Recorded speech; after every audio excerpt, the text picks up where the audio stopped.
권영국 후보님께 좀 여쭤보겠습니다. 만약에 어떤 사람이 여성에 대해 가지고 얘기할 때 여성의 어떤 이런 곳에 젓가락을 이런 얘기했다 그러면 이거는 여성 혐오에 해당합니까? 아닙니까? 그건 뭐 답변하지 않겠습니다. 민주노당 기준이 없습니까? 이런 성폭력적인 있죠. 발언에 대해서? 그건 있죠. 그러나 지금 이걸 묻는 취지는 잘 모르겠는데요. 기준은 매우 엄격합니다. 이재명 후보님 동의하십니까? 이준석 후보님은 주로는 그런 정부의 앞으로 나아갈 길, 국민의 더 나은 삶 이런 것보다는 그런 신변 잡기에 관심이 많으신 것 같은데 본인의 신변 잡기도 한번 되돌아보시기를 부탁드립니다. 이준석 개혁신당 대선 후보가 어제 TV토론회에서 한 발언이 논란입니다. 여성의 신체에 대한 표현이었는데요.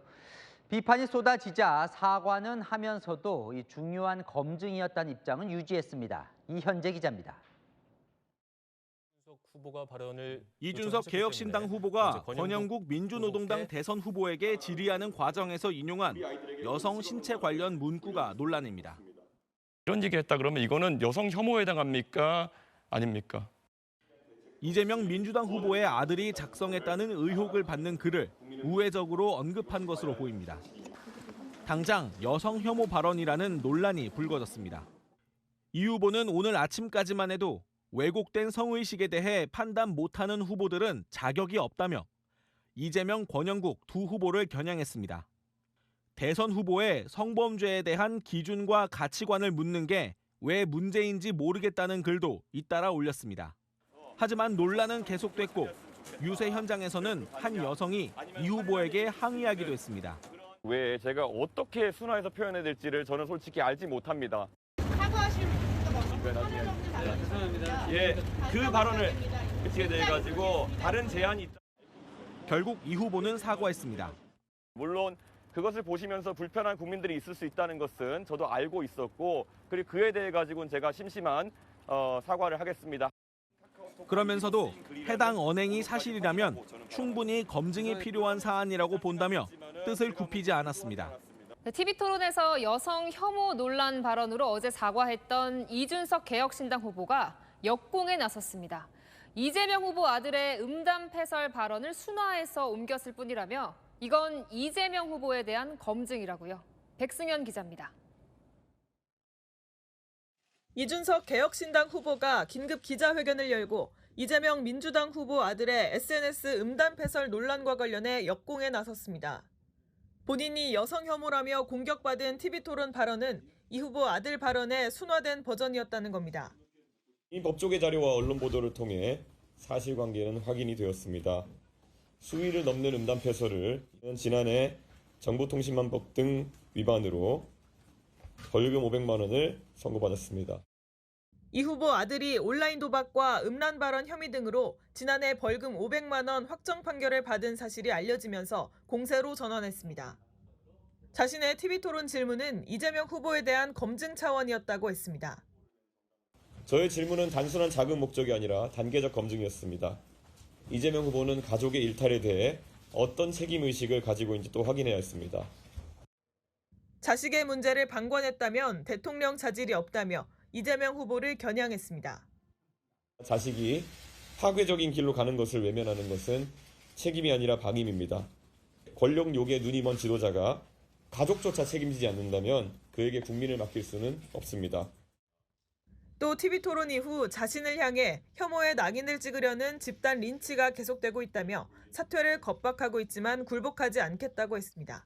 2월 달에 올해 성장률 1.6%로 전망을 했는데 이번에 0.8%로 절반 수준으로 하향 조정하게 되었습니다. 그 배경을 주로 말씀을 드리면 가장 큰 것은 미국의 그 관세 인상입니다. 관세 정책에 대한 불확실성도 상당히 확대되었습니다. 이런 부분이 우리 수출에 부정적인 영향을 미치고 그것이 또 내수에도 일부 부정적으로 파급되는 것으로 이제 생각이 됩니다.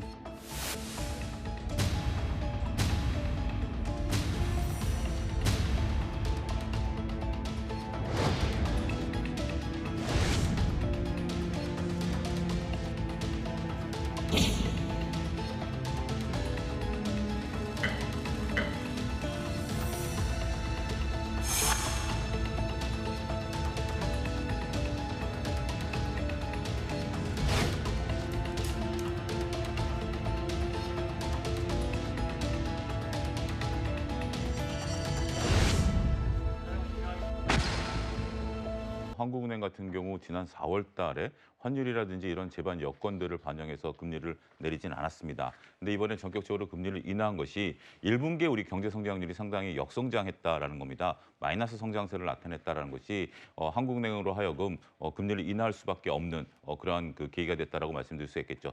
특히 이제 미국 같은 경우 이번에 FOMC에서 금리를 인하하지 않았음에도 불구하고 한미 간의 금리 격차가 더 벌어질 것을 알면도 불구하고 네. 지금 우리나라 내수라든지 경기가 상당히 어렵다라는 것이 이번에 한국은행의 결정을 유도하는 결정적인 아하. 계기가 됐다 이렇게 말씀드리겠습니다. 그러면 글쎄요. 기준금리가 저렇게 0.25%포인트가 낮춰졌어요. 예. 그러면 지금 시청자분들이 느끼시기에 예. 자, 그러면 우리 가계 생활 네. 그리고 우리 실시간 생활에 실제 생활에는 어떤 영향을 지금 끼치게 되는 건가요? 0.25%포인트가 떨어졌다는 게? 일단 0.25%포인트만 놓고 본다라면 우리가 이제 기획재정부 소속의 이제 민주당 의원이 분석하게 있는데요. 1%포인트로 계산했으니까 이걸 4분의 1로 좀 나누게 된다라면 현재 지금 이제 부채가 있는 분들 네. 평균적으로 보게 된다라면 전반적으로 대략 한 15만 원에서 20만 원 정도 이자 부담이 경감이 됩니다. 아하. 근데 우리가 이제 이자를 낸다라는 부분들은 가처분 소득에서 이자를 내는 거기 때문에 네. 실질적으로 월급을 받는 것보다 가처분 소득이 더 늘어날 수 있는 그런 효과가 나타날 수 있다라고 좀 말씀드릴 수 있겠죠. 특히 자영업하시는 분들 입장에서 네. 본다라면 지금 자영업하시는 분들의 이자 부담이 25bp, 그러니까 0.25 그러니까 우리가 이번에 내린 것을 감안하게 된다면 대략 한 50만 원 정도 또 이자 부담이 경감이 어허. 됩니다. 그러니까 소상공인분들 입장에서 상당히 어려운데 매달 50만 원씩 이자가 절감된다. 이건 상당히 좀 의미가 있고 이것은 우리가 이제 한국은행이 목표를 하고 있는 가처분 소득 증가로 인해서 내수 활성화에도 기여할 수 있는 부분들이 있다 이렇게 말씀드리겠습니다. 네, 트럼프 행정부의 대학 길들이기가 더욱 강경해지고 있습니다. 정부의 반기를 든 하버드대에 유학생 등록 자격을 박탈한 건데요. 이렇게 되면 유학생을 받지도 못하고 재학생들도 전학을 가야 합니다.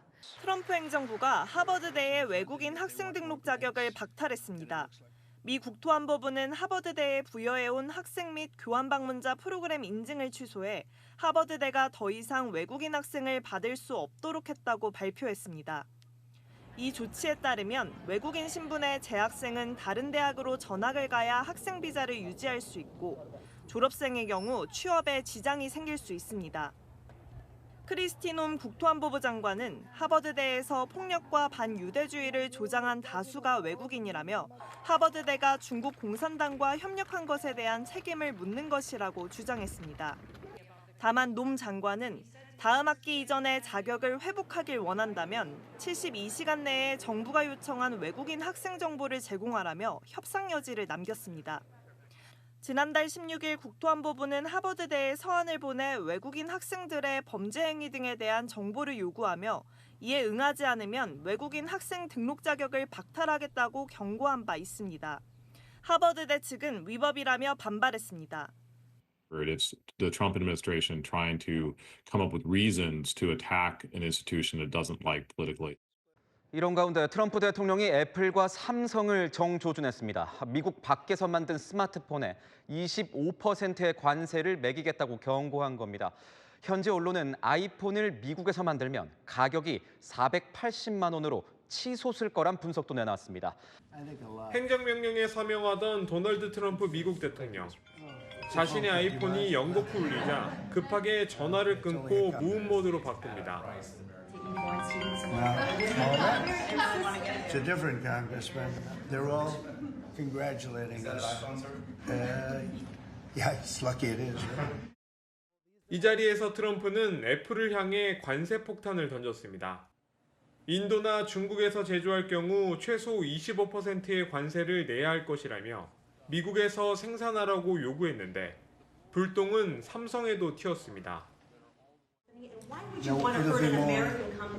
It would be more. It would be also Samsung and anybody that makes that product.